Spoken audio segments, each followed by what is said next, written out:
Bom dia, pessoal. Bom dia, comunidade. Graça e paz sejam com todos vocês. Já já eu vou dar alguns minutos aí, né? Estamos quase dando início ao horário, né? Em relação ao horário, já estamos quase começando mais um estudo relacionado à carta aos Romanos. Ontem o pastor Raul deu início, né, com uma introdução belíssima na carta aos Romanos, e hoje nós vamos falar sobre o capítulo 1, né? Dar aí um princípio de ensino, né? Um princípio de estudos sobre a carta que Paulo escreveu ao povo em Roma. E eu gostaria muito da atenção dos irmãos. Se você tiver aí a sua Bíblia, né, quiser acompanhar ou mesmo anotar, pegar aí um caderninho, um bloquinho, né, de anotações, e quiser fazer as suas anotações aí pessoais, né, fique à vontade. Eu gostaria muito da participação de vocês, tá bom? Nos comentários aí, fiquem à vontade. Na medida do possível eu vou tentar ler, né? Não vai ser fácil para mim aqui, mas eu vou tentar ler aqui as participações. Então eu gostaria muito que você, juntamente, né, comigo, que nós pudéssemos agora fechar os olhos e começarmos esse estudo com uma breve oração, primeiro de gratidão, tá? Nunca se esqueça disso. Gratidão ao Senhor é o máximo que nós podemos atingir, e é o mínimo que devemos oferecer a Ele. Amém? Então feche os seus olhos e vamos orar, vamos falar com o Senhor. Meu Deus, em nome de Jesus Cristo, eu quero orar com o Senhor neste momento, ó Pai, em prol de cada família, de cada vida que se faz presente, ainda que à distância, meu Pai, neste momento que nos encontramos em reclusão dentro dos lares. Meu Deus, que esse seja um momento de introspecção na vida da família, na vida da igreja do Senhor, onde nós possamos aprender, meu Deus, cada dia mais, aprender com o Senhor, aprender do Senhor, que este é um momento em que o Senhor preparou para a igreja se fortalecer, para a igreja aprender, para a igreja se alimentar do maná escondido. Então, meu Deus, que neste dia de hoje, nesta data, que o Senhor venha nos dar graça, que o Teu Espírito Santo venha trazer sobre nós o devido entendimento, que a sabedoria do Senhor possa estar sobre as nossas vidas, que o nosso coração esteja ligado no Senhor, que o nosso coração seja cativo a Ti, que a nossa mente seja cativa ao Senhor, é a nossa petição nesta manhã. Pai, também queremos agradecer ao Senhor pelo simples fato de aqui estarmos respirando, por esta manhã que o Senhor nos oferece como um presente, um brinde, uma oportunidade de aprender e reconhecer que só o Senhor é o nosso Deus. Por isso nos alegramos, bendizemos o Teu nome. Amém. E graças a Deus. Amém? Você pegue a sua Bíblia, por favor. Abra a sua Bíblia aí no primeiro capítulo da carta de Romanos. No dia 1º deste mês eu tive a oportunidade de estar ministrando a palavra do Senhor na igreja, e Deus me deu justamente esse primeiro ponto, essa introdução que eu vou chamar aqui como introdução do estudo da carta aos Romanos, no capítulo 1. E eu quero dividir este capítulo, né, esse estudo, em 3 tópicos. O primeiro tópico é sobre o chamado. O segundo tópico é sobre justiça e fé. E o terceiro tópico é sobre a exortação de Deus e a ira de Deus. Ontem na introdução o pastor Raul falou sobre isso, né? A ira de Deus. Então, Eu vou dar ênfase aqui agora, nessa divisão, sobre o primeiro tópico, que é o chamado. Nós vamos falar sobre o chamado de Deus sobre a vida do apóstolo Paulo. Mas como eu disse aqui agora, que no dia 1º eu tive a oportunidade de estar ministrando sobre este tema, sobre esta palavra, eu gostaria que você, aí no versículo 1º, tá? Que você abrisse a sua Bíblia. Lá começa dizendo assim, olha, Paulo, servo do Senhor. E eu gostaria que você, neste texto onde está escrito o nome de Paulo, que você dissesse em alta voz agora, para si mesmo, tá? Repetisse o seu nome. Aqui no caso, eu coloquei o meu nome, naturalmente, né? Jefferson, servo do Senhor. Então eu gostaria que você agora repetisse isso. Agora dizendo o seu nome, aí onde você está. Servo do Senhor. No grego, esta palavra servo, ela tem por nomenclatura doulos. O doulos no grego, ele tem a tradução de servo e escravo. Então, ela traz esse duplo sentido, essa dupla nomenclatura para uma mesma palavra. Então, ou seja, quando Paulo diz assim, servo do Senhor, Paulo também está dizendo escravo do Senhor. Então, como nós precisamos entender que há um chamado da parte de Deus para a vida de Paulo, Paulo faz neste versículo uma apresentação do seu próprio chamado. No primeiro versículo, há uma série de informações que Paulo nos oferece, que Paulo nos ensina, no sentido do chamado específico, o chamado de Deus para a sua vida. Tá? Então aqui nós vamos estudar a carta de Paulo. Neste capítulo nós estamos falando no momento sobre o chamado de Paulo, mas eu gostaria que você entendesse que esse é um chamado para você. Tá? É um chamado pessoal da parte de Deus, através da vida de Paulo, nos ensinando o que é de fato estar diante do Senhor. Tá? Então, quando Paulo diz assim, olha, Paulo, servo de Jesus Cristo, chamado para ser apóstolo, separado para o Evangelho de Deus, ele está dizendo para nós assim, olha, Jefferson, servo do Senhor, servo de Jesus Cristo, chamado para ser apóstolo, separado para o Evangelho de Deus. Ora, nós sabemos que nem todos são chamados para apóstolos, pastores, né? É um ensinamento que o próprio apóstolo Paulo nos exorta, que os dons, os chamados são diferentes, mas quem dá o dom é o mesmo Espírito, que é o Espírito Santo. Então, é preciso que você tenha neste primeiro versículo do capítulo 1, entenda a dimensão do chamado de Deus para a sua vida. Tá? É um ponto de partida. Eu sou servo do Senhor, eu sou escravo do Evangelho. E o Paulo Henrique, filho da Dark, nós estamos num embate gostoso durante a semana aí, sobre ser escravo de Deus, né? Como é que Deus escravizou alguém. E algo muito importante a gente entender sobre ser escravo do Evangelho é que é uma escravidão sem cadeias. Nós somos livres.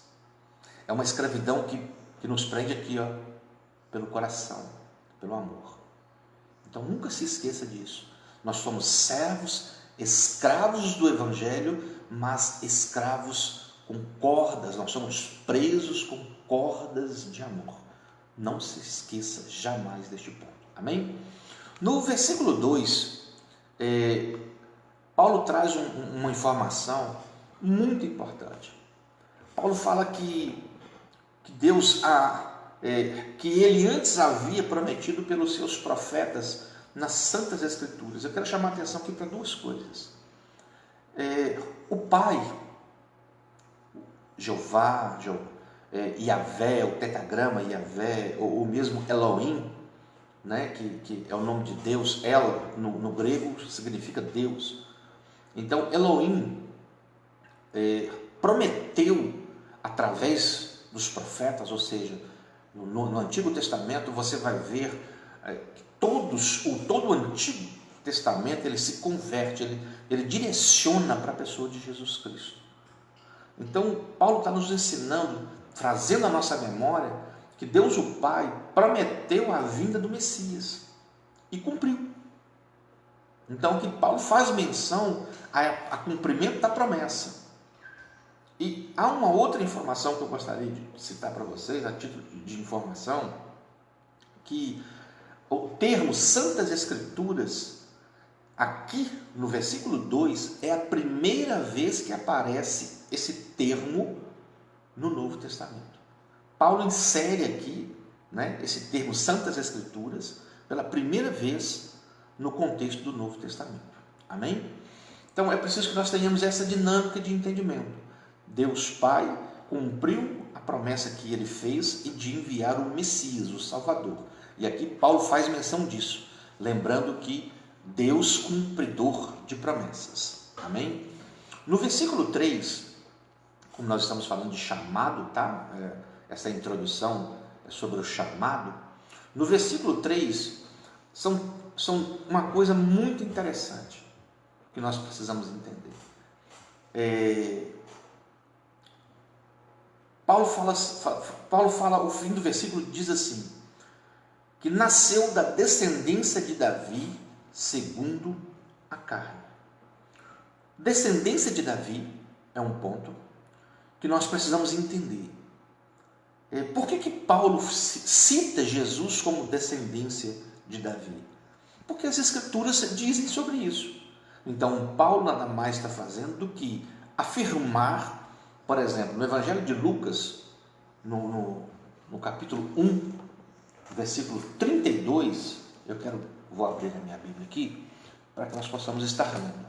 Lucas, capítulo 1, versículo 32, vai dizer algo que repete, Paulo repete apenas o que o Evangelho já estava dizendo, né? Sobre a situação, sobre a circunstância do chamado dele próprio, Paulo, para o apostolado. Mas todo esse chamado, Paulo sempre se refere ao quê? Ao cumprimento da palavra. Lucas capítulo 1, versículo 32 diz assim: e ele será grande, e será chamado Filho do Altíssimo. O Senhor Deus lhe dará o trono de seu pai, Davi. Então, Jesus já estava sendo como promessa, né, de cumprimento, a vinda dele. E aqui faz uma referência no Evangelho de Lucas sobre duas situações. Primeiro, Jesus, Filho de Deus. Segundo, né, a descendência de Davi. O salmista também escreveu no Salmo de número 89, Salmo de número 89, no verso 3 e 4, duas coisas interessantes. Deus falando com o povo. Fiz aliança com meu eleito, jurando a Davi, meu servo. Estabelecerei sua descendência para sempre, e firmarei o teu trono de geração em geração. Tudo que Deus promete, Ele cumpre. Então, se há um chamado da parte de Deus para a sua vida, se há um chamado da parte de Deus para a sua história, eu gostaria que você pensasse nisso agora, do que eu estou te dizendo. Quem prometeu, quem fez o chamado, é Ele, é o Deus Pai. Se Ele fez uma promessa, Ele vai cumprir. Paulo está citando aqui que todo aquele que atende ao chamado de Deus tem por detrás de si um cumprimento de uma promessa. Então, quando Paulo fala assim, olha, a descendência de Davi segundo a carne, nascido segundo a carne, ele estava dizendo que Jesus Cristo, Pai fez uma promessa, Deus fez uma promessa, que enviaria o Messias, fez, cumpriu. Nascido da carne, ou seja, Deus homem, 100% Deus. Justamente para quê? Para que através do chamado humano, Deus, Jesus, pudesse interceder junto ao Pai das condições humanas. para que nós não pudéssemos ter nenhuma, absolutamente nenhuma dúvida daquilo que Deus é capaz de fazer. Então, dentro do chamado de Deus para nós temos que ter essa convicção: olha, Deus me chamou e Ele é comigo, uma vez que Ele é cumpridor de todas as promessas que Ele faz. Amém? No versículo 4, só repetindo aqui uma fala que eu já tive, que nós lemos aqui no Evangelho de Lucas 1,32, Paulo faz questão de dizer que há uma coisa muito declarada. Olha para você ver, a declaração de Paulo: e que com poder foi declarado Filho de Deus, segundo o Espírito de Santidade, pela ressurreição dentre os mortos, Jesus Cristo, nosso Senhor. Então, é preciso que você entenda que a declaração que Paulo faz aqui, de como Deus é cumpridor das promessas dele, Paulo faz questão de citar um ponto muito especial na minha vida e na sua vida. E com poder foi declarado Filho de Deus. Que poder é esse? O poder que o retirou das trevas, da morte. Deus, Jesus Cristo, quando foi morto naquela cruz, o diabo achou que ele tinha vencido. Mas a morte não pôde parar o nosso Senhor Jesus. Então veja bem, dentro de um pequeno tópico de chamado, Paulo vem nos ensinar que tudo que nós viemos a fazer na direção do Evangelho, tudo que nós nos dispomos a fazer na presença de Deus, há sempre um cumprimento de promessas. E de quem? Daquele que venceu até a morte, que a morte não pode parar. Então o seu chamado, você precisa levar ele a sério, porque quando Deus te preparou, quando Deus te separou, quando Deus tocou no seu coração te chamando para participar desta obra contundente que é pregar o Evangelho, não é fácil, sabemos que não é, mas é preciso que nós venhamos a entender todo esse processo de chamado por detrás que tem na vida de um cristão, na vida de alguém que fala assim: olha, eu quero andar com esse Jesus, eu quero ter a minha vida transformada. Paulo foi uma das pessoas que, como o pastor Raul ontem disse na introdução, veja bem, queridos, de 27 cartas, de 27 livros que nós temos no Novo Testamento, Paulo escreveu 13. Paulo era romano judeu, estudou aos pés de Gamaliel, era doutor da lei.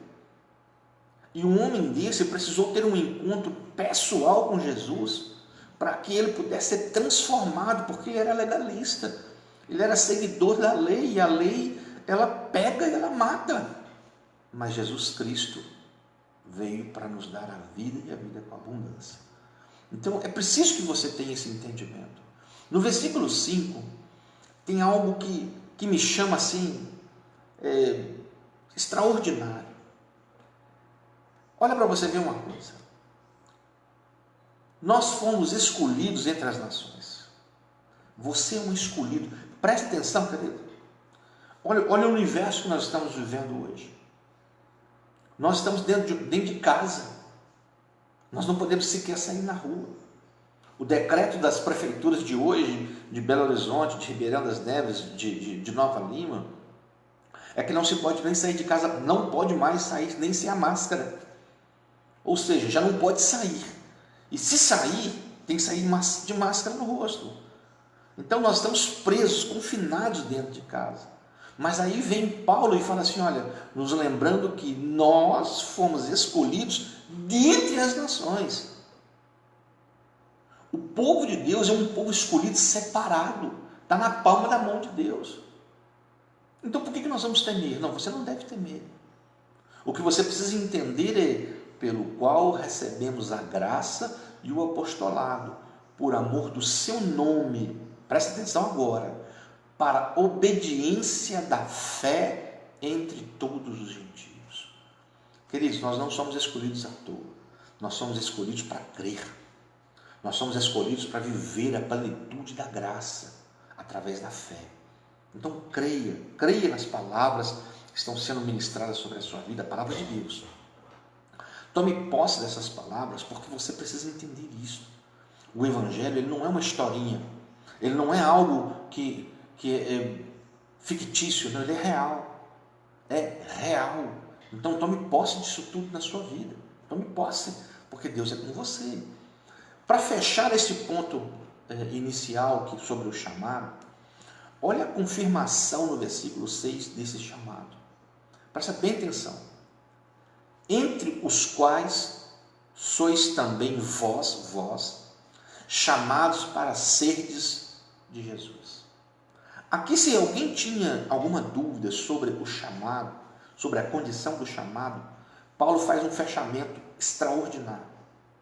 Eu posso não ser apóstolo, eu posso não ser diácono, eu posso não receber o título de obreiro na casa do Senhor, mas o maior título que qualquer cristão pode receber chama-se servo de Jesus Cristo. Não há título maior do que este.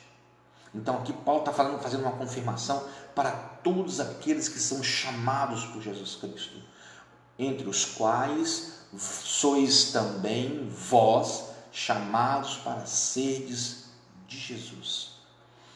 Ô Meire, você está perguntando, nós estamos na primeira carta não, nós estamos no capítulo 1 da carta de Romanos, tá? Fechando agora no versículo 6, Romanos capítulo 1, versículo 6, tá?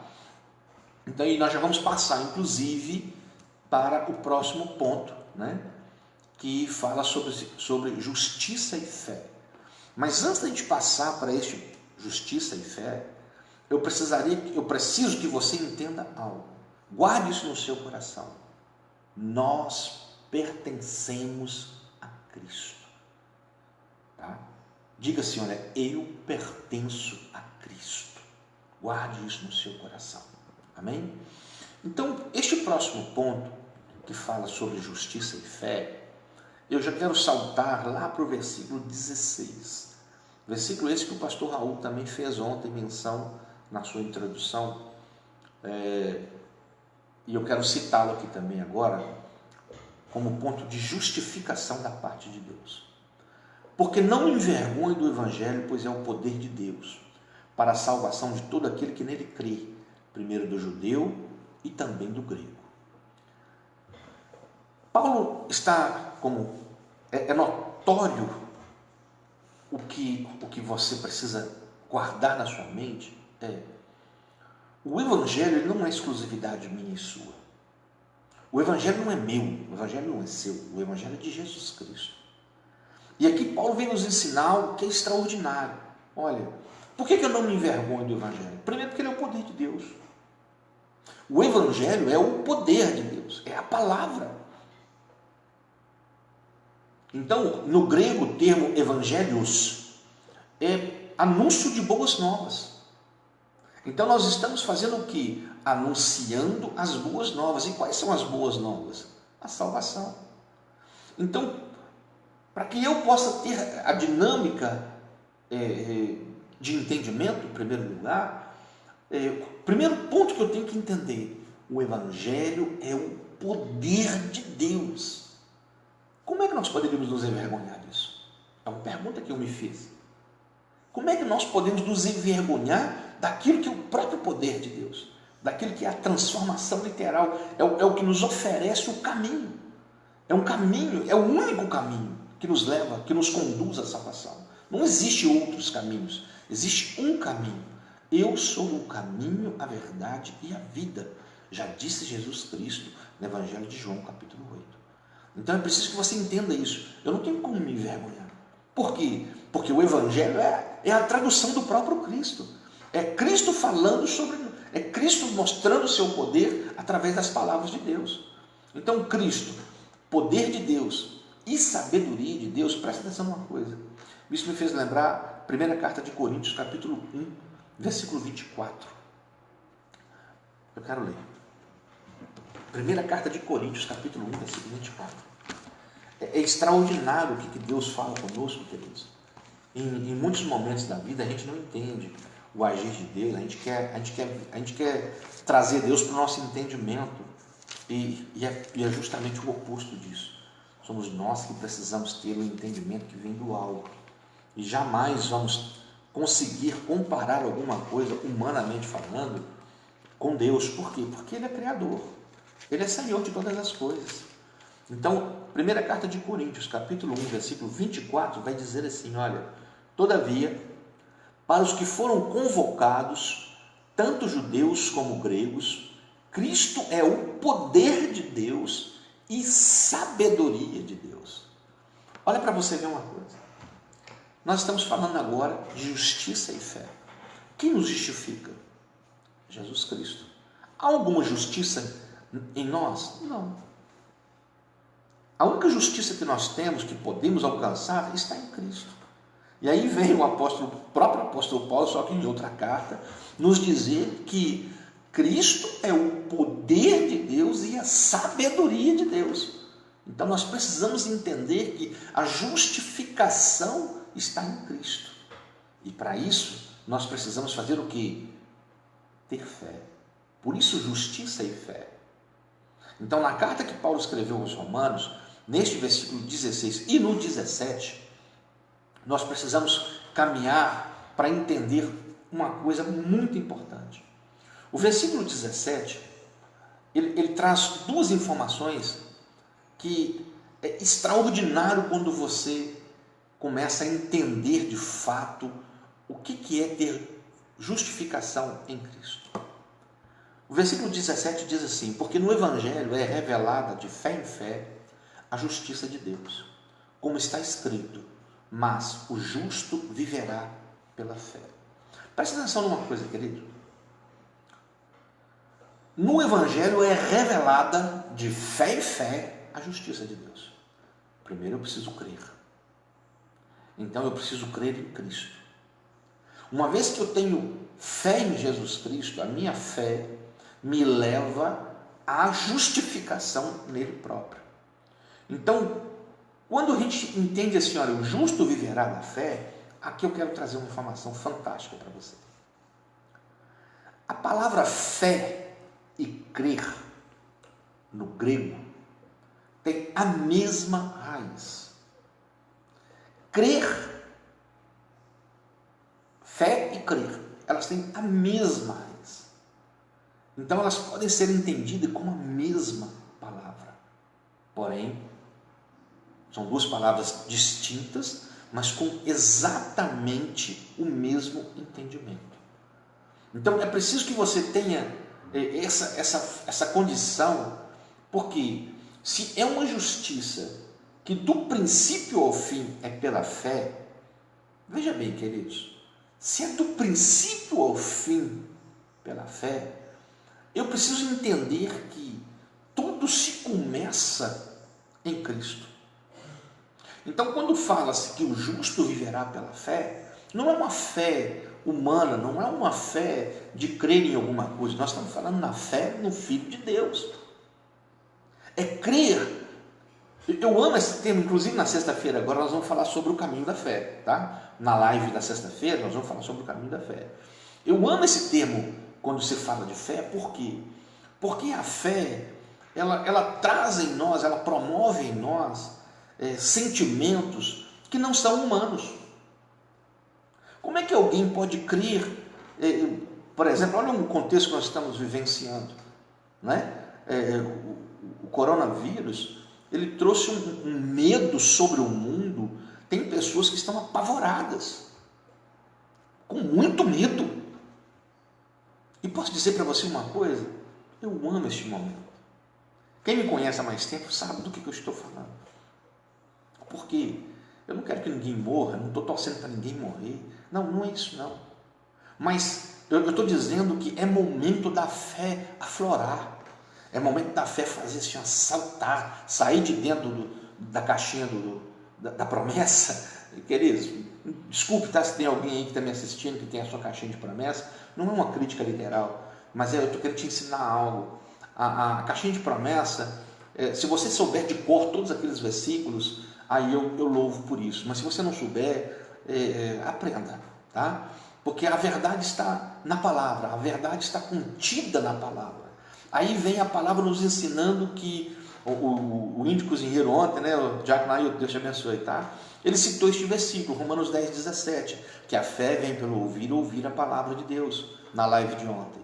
Então é preciso que nós tenhamos essa dinâmica. Olha, nós estamos falando de justiça e fé. O salmista escreveu no Salmo 89, no versículo 14, que a base, o que sustenta, o alicerce do trono de Deus é justiça e juízo. Não é o amor. Se você quiser ler, você pode ir lá. Salmo 89, versículo 14. O pilar de Deus não é o amor, o pilar de Deus é justiça. Por quê? Porque é dentro da justiça de Deus, que é diferente da nossa, dentro da justiça de Deus se encontra todos os requisitos, inclusive o amor. Porque Deus é justo. Então, quando você parte para Hebreus, ensinamento da carta aos Hebreus, Hebreus 11, capítulo 11, versículo 1, olha, como é que alguém pode esperar pelas coisas que não existem? Fé. Romanos 4,17 vai nos ensinar, ó, que ensinamento fantástico esse. Deus dá vida aos mortos. Deus trata das coisas que não existem como se elas já existissem. Isso é fé. Para Deus nada é impossível. Nada para Deus é impossível. Então, se você entender que este evangelho, o evangelho de Cristo, que Paulo está ensinando aos romanos, olha, existe da parte de Deus primeiro um chamado, depois existe uma justificação e fé, porque Deus é justo. Essa justificação é juízo de Deus, e esse juízo ele alcança a todos, e da nossa parte nós precisamos ter fé. Para quê? Para que nós possamos aprender a amar. Então, a justiça de Deus e a fé é nossa, a justiça é de Deus. Então, nós aqui precisamos aprender a entrar neste mundo de Deus. Não é Deus que vai entrar no nosso mundo. Nós aqui temos que entrar no mundo de Deus. É por isso que o mundo aí fora não entende o chamado de Cristo. Por isso que é preciso nascer de novo. Por que Nicodemos perguntou para Jesus Cristo, mas eu vou ter que entrar no ventre da minha mãe novamente para nascer outra vez?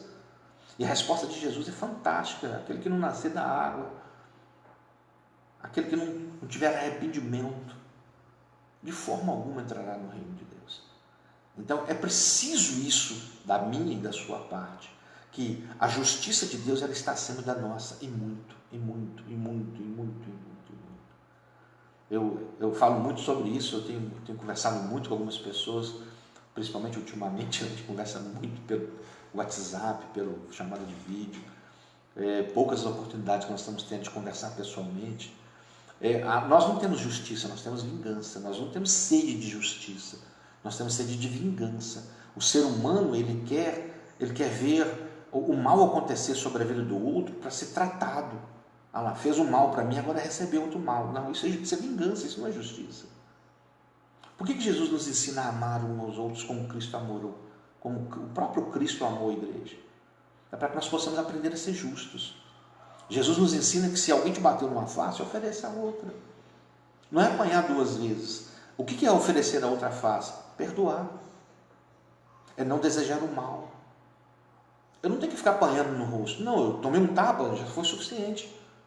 Mas o que é oferecer a outra face? Em vez de eu dar um tapa como revés, é eu oferecer a mão e falar, eu te perdoo, como ele fez na cruz. Isso é justiça. Ele orar o Pai pregado numa cruz e dizer, Pai, perdoa-os, porque eles não sabem o que fazem. Isso é justiça. Justiça em amor. E são essas cadeias que nos prendem. É isso que nós temos que aprender com esse ensinamento que Paulo está dando aos romanos. Olha, porque no Evangelho é revelada de fé em fé a justiça de Deus. Esta revelação da justiça de Deus de fé em fé é para aqueles que buscam, é para aqueles que querem. Então seja você um desses que querem.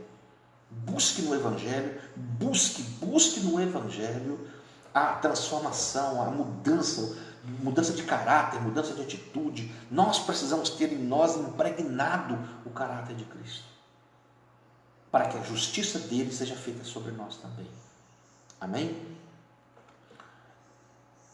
O terceiro ponto do primeiro capítulo da carta aos Romanos, ele começa a falar de algo que muitas pessoas não gostam de ouvir, outras temem em ouvir.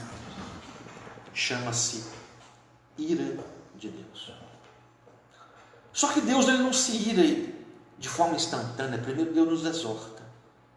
Primeiro Deus ele traz sobre nós oportunidades. Deus primeiro ele nos ensina o caminho, ele nos pega pela mão e fala, vem meu filho. Agora quem é que quer pegar na mão de Deus e andar com ele? Ok? Porque andar com Deus, o primeiro ponto, como nós acabamos de falar aqui agora, é preciso crer. Tem que ter fé no coração. Então, quando Deus te chamar, João 15,16 fala algo muito importante para nós. Não foi eu que escolhi Deus. Não foi você que escolheu Deus. Lá, João 15,16 vai nos ensinar que foi Ele que nos escolheu. Há uma escolha da parte do céu primeiro. Ele te escolheu. E por que não andar com Ele? Por que não pegar na mão do Senhor e caminhar com Ele? Porque nós somos rebeldes.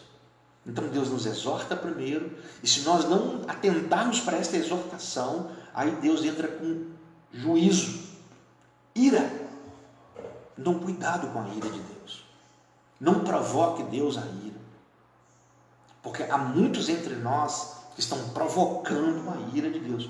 Que eles entendam uma coisa, quando eu falo isso, nós, igreja, o mundo, ele já promove a ira de Deus instantânea, porque quando Jesus diz assim, aquele que crê no Filho de Deus, ele não é condenado. Mas aquele que não crê no Filho de Deus, ele já é condenado. Aqui já mostra um ponto pacífico. É um juízo, quando Jesus fala assim, olha, aquele que não crê no Filho de Deus, ele já é condenado. Ele está me dizendo o seguinte, há um juízo sobre o mundo. Porque o mundo não crê no Filho de Deus.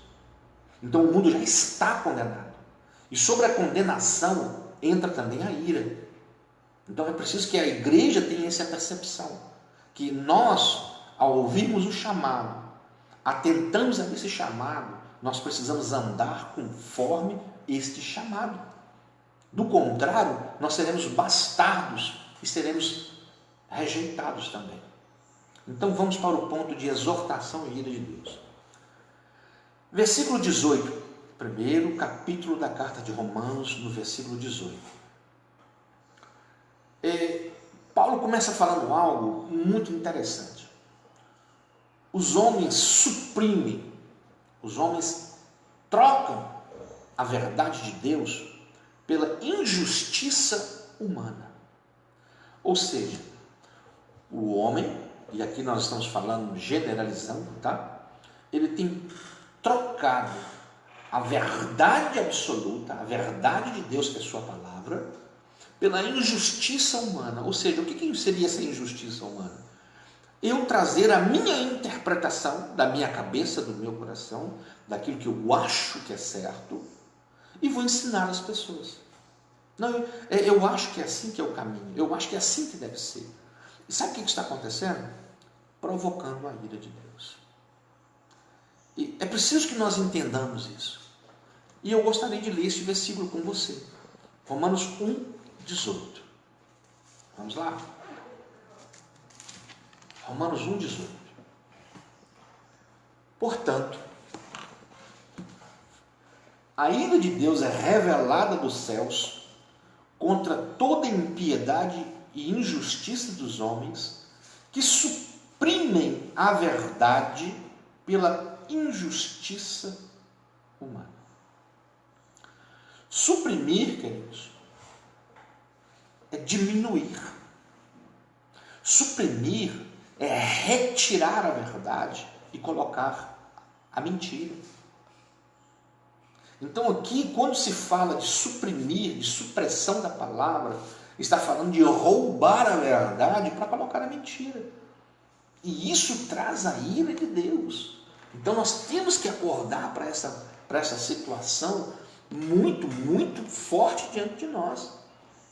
Então, quando você entender, quando você caminhar, aqui Deus está falando, Deus está exortando, Deus está ensinando algo. Olha, não faça da minha verdade a sua verdade.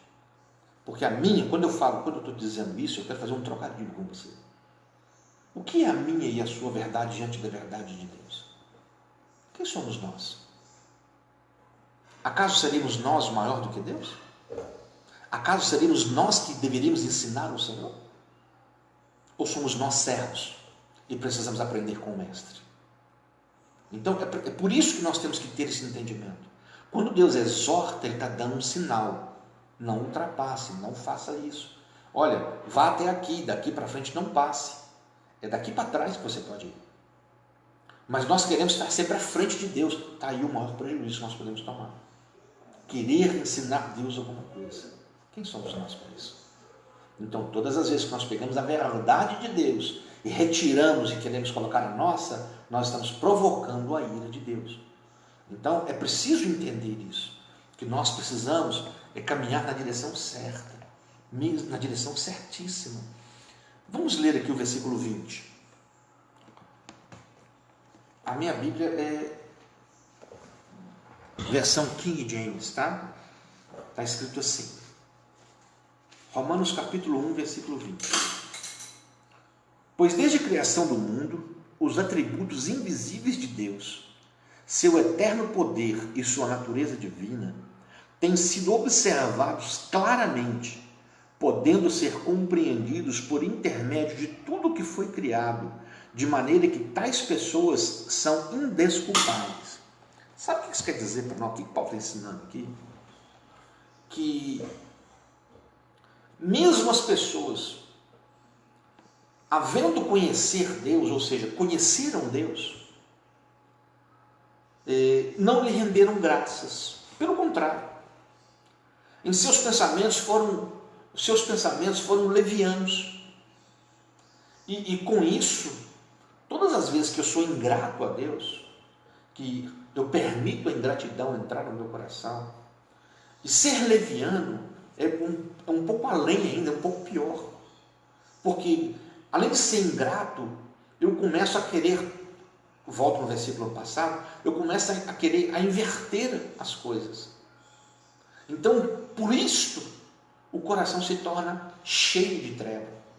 A pessoa sabe da verdade, sabe quem é a verdade, mas não consegue viver na verdade. Por quê? O coração está contaminado com os seus achismos. O coração está contaminado com a sua própria sabedoria humana corrompida. Nós precisamos ter a mente renovada, como Paulo ensina. Mais tarde nós vamos ler isso no capítulo 12 de Romanos. É ter a mente transformada, não concordando com o mundo. Para quê? Para que possamos experimentar qual seja a boa, perfeita e agradável vontade de Deus. Então, um coração em trevas, ele faz a mente ser bloqueada. E a boca fala o que o coração está cheio. Você já observou que tem pessoas que só sabem reclamar da vida? Só reclama, não consegue falar de outra coisa. Por quê? Porque a reclamação está no coração. Não tem paz, não tem vida com Deus. Porque quem tem vida com Deus, quem tem vida no altar, por que Abacuque fez uma oração extraordinária? Olha para você ver a oração de Abacuque. Pode faltar tudo, pode acabar com tudo, mas o meu Redentor vive. Isso é para quem tem vida com Deus, queridos, não é para qualquer um mesmo, não. Então é preciso entender isso. Quando você fala, por exemplo, o versículo 20 que nós acabamos de ler aqui agora, a natureza divina, Deus se revela em tudo. Deus se revela no sol, Deus se revela na chuva, Deus se revela através dos animais, da própria natureza em si. Desde o princípio Deus vem se revelando, mas o homem nega isso tudo. O salmista escreveu no Salmo 19, no primeiro versículo: os céus proclamam a sua glória, o firmamento anuncia as obras das suas mãos. Olha para você ver. É desde o princípio. Se você agora dar uma corridinha ali fora e olhar para o tempo lá fora, aqui em Belo Horizonte, aqui em Ribeirão das Neves, o tempo está nublado hoje, não tem sol. Mas até esse tempo nublado é obra da mão de Deus. E o ser humano não consegue entender e nem aceitar isso. E isso traz ira de Deus sobre nós. Também o salmista, Salmo de número 89, ele escreveu no verso 14, eu quero até lembrar disso aqui tudo, de novo, que justiça e juízo são a base do seu trono. Benignidade e verdade vão adiante de ti. Porque veja bem uma coisa, queridos. Se os céus proclamam a glória de Deus, se o firmamento anuncia as obras das suas mãos, voltando a falar que o trono de Deus, a base dele é justiça, todo aquele que o nega vai colher o quê? Todo aquele que quer partir para um princípio da sua verdade, Se a verdade é sua, então ela não é de Deus. Então nós temos que viver debaixo da verdade de Deus, não da nossa verdade. Toda a verdade está contida na palavra dele. E nós temos que aprender a viver isso. E Paulo está exatamente ensinando isso a um povo que não queria ou estava, de alguma maneira, sendo influenciado por outros fatores externos. E Paulo estava exortando, olha, cuidado, cuidado. Porque os atributos invisíveis, quais são os atributos invisíveis de Deus? Alguém vê Deus? Você vê o amor? Você vê a ira? Você não vê. Mas se você sair ali fora agora, você vai ver o sol, a lua, as nuvens. Isso é obra da criação de Deus. Deus tem se manifestado desde a criação do mundo. Deus se manifesta. Interrupção aqui, tá? Me perdoe. Todas as coisas são feitas por Deus.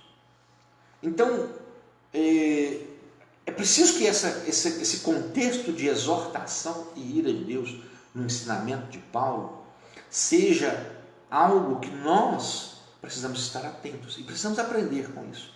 Porque era o que Paulo estava fazendo com o povo de Roma, com a igreja de Roma, exortando a igreja de Roma. Olha, cuidado. Porque lá no versículo 22, vamos ler o versículo 22 agora, Romanos 1, 22, diz assim: e proclamando-se a si mesmos como sábios, perderam completamente o bom senso. Queridos, eu tenho visto isso, nós estamos vendo isso. Você sai na rua hoje, que não pode sair mais, à torta direita, você vê pessoas dizendo que, atacando a igreja do Senhor, por exemplo. Tem pessoas que estão aí, não vou dizer não, porque não é correto, mas tem pessoas que estão a todo momento atacando a igreja como pessoa, como templo. Tem gente que ataca o templo, e usa palavras de baixo calão. Então veja bem, essas pessoas se enquadram aqui, olha, elas se proclamam a si mesmas como sábios. Elas usurparam da sabedoria do alto para se proclamar sábio. Aí quando eu me considero maior do que você, eu já caí. Porque o princípio da sabedoria é o temor ao Senhor. É o que Provérbios nos ensina. E quem teme a Deus jamais vai colocar o outro como superior a si mesmo. Porque Paulo nos ensina isso. Considere o seu irmão, ou seja, considere o seu próximo superior a si mesmo. Então, o que significa que você é sempre inferior a você. Isso é sabedoria, isso é humildade diante de Deus. Eu posso ser letrado, eu posso ter bacharel, teologia, mestrado, doutorado em teologia, eu posso ter doutor em Bíblia, mas se eu não tiver humildade no meu coração, eu não sou nada. Por quê? Eu volto a dizer, o maior título de um cristão chama-se servo. E por quê? Porque Jesus nos ensina isso. Você quer ser grande? Comece servindo os seus irmãos. Maior é o que serve, não é o que fala, que ensina, que xinga, que se diz eu sou bom e você é ruim, que diz eu sei das coisas e você não sabe nada. Todo aquele que bate no peito falando assim, eu sei, está se enquadrando para Romanos 1, 22. É simples. Agora, debater com essas pessoas, para quê? Então, cuidado, aprenda e pratique, como o Tiago nos ensina, que não sejamos apenas ouvintes, mas praticantes do Evangelho. Tiago 1, 22. Então, é um contexto que nós precisamos entender, que Paulo vai trazer sobre a igreja que está em Roma, como o pastor Raul mesmo disse ontem. Paulo, nesse instante, ele ainda não chegou lá em Roma. Ele quer ir, mas ainda não foi. Ele está indo, está no caminho, mas não chegou lá ainda. Mas ele já faz exortação, ele já exorta. Então, quando você pegar do versículo 23 em diante, você vai achar aí uma série de situações que Deus demonstra a sua ira. Eu quero ler apenas alguns com vocês, porque são muitos. Se você ler do versículo 23 até o versículo 31, Deus vai demonstrar toda a sua ira sobre um povo. E é preciso que vocês entendam isso. Primeiro Deus exorta. Primeiro Deus oferece o caminho da salvação. Primeiro Deus fala assim, olha, filho meu, vem para mim. Filho meu, anda comigo. Porque quando alguém não ouve, aí Deus não tem como. Porque está te dando oportunidade. E aí Deus se ira também. Você quer ver uma coisa que escute isso com atenção. Versículo 25 e 26. Porque trocaram a verdade de Deus. Romanos 1, 25 e 26. Porque trocaram a verdade de Deus pela mentira. E adoraram objetos e seres criados em lugar do Criador, que é bendito para sempre. E por esta razão, Deus os entregou às paixões vergonhosas. Até suas mulheres trocaram suas relações sexuais naturais por outras, contrárias à natureza. Vamos ler o 27. De igual modo, os homens também abandonaram as relações sexuais naturais com as mulheres e se inflamaram de desejo sensual um pelos outros. Deram então início à sucessão de atos indecentes, homens com homens, e por isso receberam em si mesmos o castigo que a sua perversão requeriu. Queridos, aqui Paulo está ensinando que antes da ira vem a exortação. Mas depois da exortação e não tem conversão, tem ira, tem juízo. E se você ler um pouquinho mais, versículo 28, além do mais, considerando que desprezaram o conhecimento de Deus, ele mesmo os entregou aos ardis de suas próprias mentes depravadas, que os conduz a praticar tudo o que é reprovável. Não se brinca com Deus. A palavra de Deus, ela está aqui, ela foi construída, ela foi instituída para nos ensinar, para nos livrar da morte. Então não caminhe com suas próprias pernas o caminho da morte. Busque o caminho da vida. E o caminho da vida chama-se Jesus Cristo. Aí para fechar, eu quero ler aqui o versículo 32.